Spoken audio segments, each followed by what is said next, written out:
because we have warp threads going lengthwise, we have weft threads going crosswise, and the weft threads are actually wrapped around at these ends, so they are not cut. They just look like a raw edge. They're completely finished and never frayed. So when you use a selvage, you can either let it be a finished edge if you want it to be and it fits where you're cutting, or you can cut it off and refinish it, which I recommend, because selvages are so tightly woven, they usually shrink more than any other part of the fabric, and they can sometimes shrink all by themselves without washing. So it's best not to try and leave the selvage on. It's best to cut it off. For these samples we're doing today, none of those things will be an issue. But lengthwise grain is stronger, so you normally put it vertically on the body, so you get a good strength as it doesn't stretch out of shape. What I'm going to do for these samples is lay a number of layers all together. I'm going to fold this so I can cut maybe 8 or so at a time. And these cutting wheels will cut through many layers. I just have to cut the size I want, which in this case we're going to cut 8 by 6 inch pieces. So the first step for me is to cut off all these folds and true up this one side.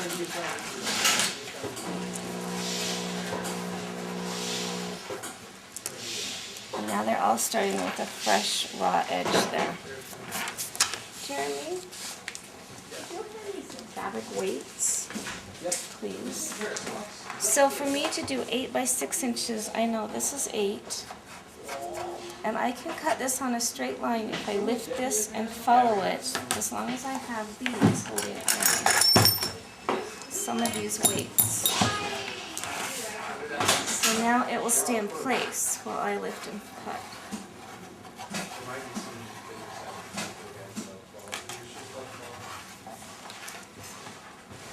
And then I want to cut the other direction.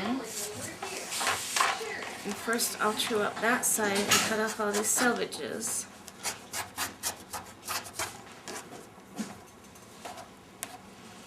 And the line around them, so I've got to make it straight.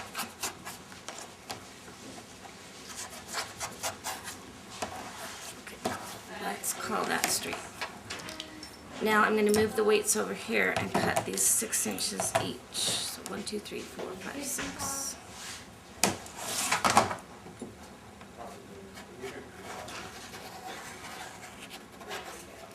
And then move the weights and cut 6 more.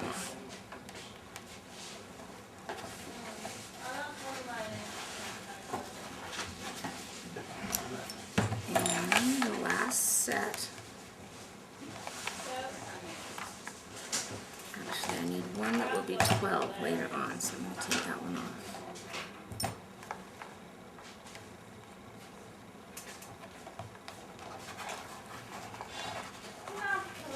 And I like you to cut on a cutting board with squares and follow those lines, because if you were to put a plastic ruler here and cut into it, it nicks the ruler and the blade. If you put a metal ruler here, it will nick at least the blade. And a wooden ruler also can be nicked and nicks the blade. So if you're following a ruler of any sort, you're going to damage something. So I would rather you learn to follow lines on the board. Now, I need that long one, and I need this. I need 3 of these. So I'm going to lay that one there and cut this shape in 3 layers.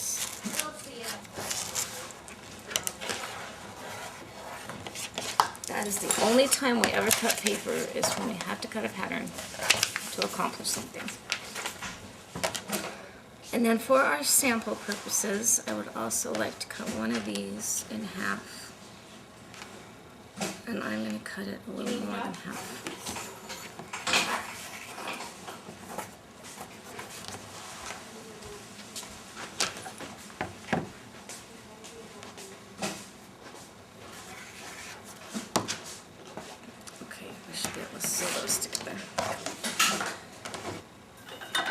On a Bernina Industrial, the first step when we start sewing is to A, make sure there's no food or loose pins on the machine table, and B, we have to thread it correctly.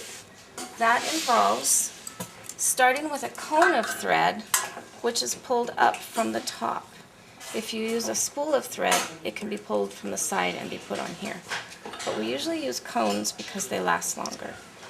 And there's a thread guide in the back of the machine here, and another one farther down, but in the back here. The next step is to make sure this thread goes all the way down in this tension disc by pulling the back and the front until you feel it slide all the way down. There's a thread guide at the bottom. And to go through this one at the top,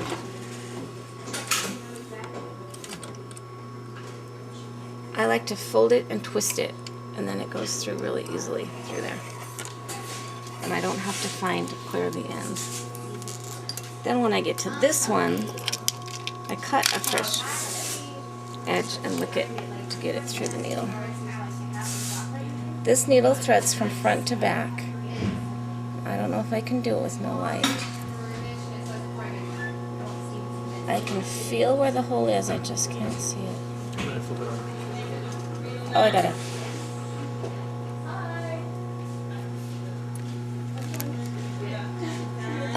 Where is that girl who wanted to watch? Did she stay? I'm going to show you how to thread the bobbin.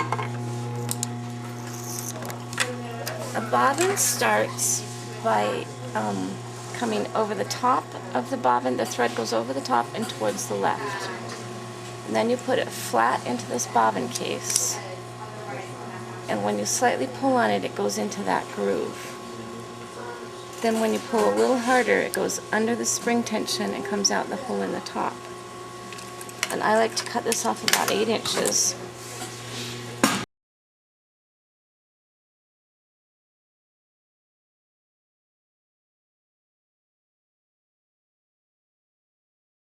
To put the bobbin in, open this door, find the spool pin it's going over, and put that hole over the spool pin. And then wiggle it till it's tight. There should be a thread still hanging down. Then when I do one cycle with the hand wheel, it pulls the loose bobbin thread up. And you want to be able to hold on to both of those while you sew, right when you start to sew. So just briefly, this is a presser foot. These are feed dogs, the little teeth that pull the fabric through. These marks on the throat plate show you how big your seam allowance is. Starting with, I sometimes guide by this toe, which makes it 1/4 inch. This makes it 1/2 inch. And in between is 5/8, and this is 3/4. And you can put marks over here if you need wider seam allowances. So the first step we're going to do is make sure we always have fabric under the foot and the needle whenever we sew on this machine. And we're going to always start by holding on to these threads. Now, I can show you stitch length and width, but this is in the stitch length adjuster. You also have a reverse switch. So I pushed that up and it went backwards. I'm still holding on to it while it gets going. And I started with one turn by hand. I'll show you that better next time. So that I could test whether the needle was hitting anything. And I can stop here and reverse. You can either cut the thread on the back of the foot lever, or you can cut it with scissors. But it's always good. Right here is a thread cutter. Cuts right through it.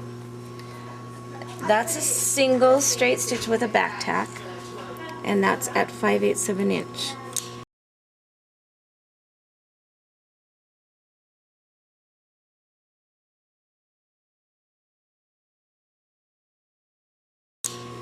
For the first assignment we're going to do, we also want to sew next to it, and I am sewing on 2 layers, by the way. It helps you. For the next part of the assignment, I'm going to just jump over a little ways and do a sample of zigzagging. So the same thing, I always start with fabric under the needle, 1 stitch by hand, just to see what it's doing. Hold on to the thread till it starts, and then let go. Oh, zigzagging. I turned this stitch width indicator to the widest, which is a 4 there. And that still kind of puckered the fabric, even though I've got 2 layers. Its tension might be a little tight.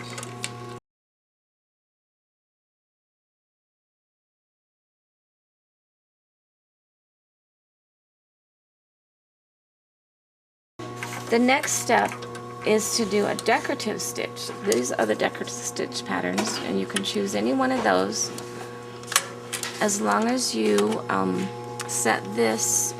You just change this indicator, you pull it to the right, set it on whatever number you want, and let it fall back to the left. And then you turn this to the 1 through 20 if you are on 1 through 20. If you're on 0, it goes down here. So this should do a decorative stitch pattern. I might want it to be a little closer so I can see it, which I can change the length of the stitch. But if ever you want to change the stitch width, you have to make sure the needle is up all the way. In fact, every time you start and stop, you bring the take up lever to the top, and then it pulls out easily, and then it starts at the top of a cycle, so you know it won't come unthreaded.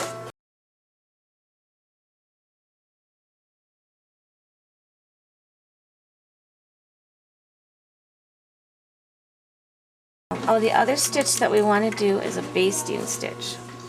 So the basting stitch is set at 0 in width.